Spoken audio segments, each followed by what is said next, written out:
La Verge dels Socors és la patrona de Rotglà i Corberà i rep popularment el nom de la Socorreta. Ella fou l'autèntica protagonista el dissabte 3 de setembre amb tot un dia dedicat al seu honor. La despertar i missa del matí donaria pas per la vesprada a l'ofrena de flors i la solemne processó.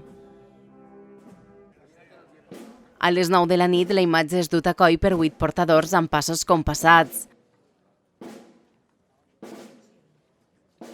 Les festeres de blanc com núvies i amb la banda acreditativa del càrrec i ells ben mudats amb tratge desfilen davant una imatge que fou portada pel comte de Sallent després del seu captiveri a l'Alger.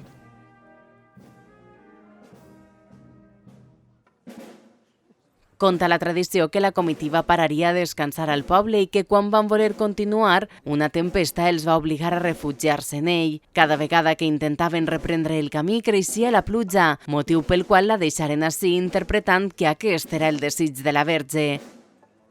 A més, en l'abril de 1885, l'ermita fou escenari de la promesa instaurada per iniciativa dels rectors Bernardo Mondria i Miguel Sanz, en sol·licitud de la protecció de la Verge davant una greu epidèmia de còlera que causava gran mortaldat en la comarca.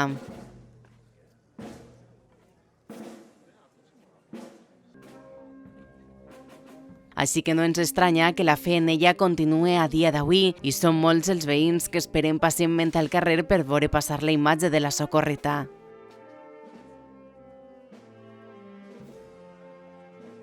Al finalitzar la processó, Pirotècnia Valenciana dispararia un gran castell de focs comptant amb la col·laboració de l'Ajuntament i dels festers.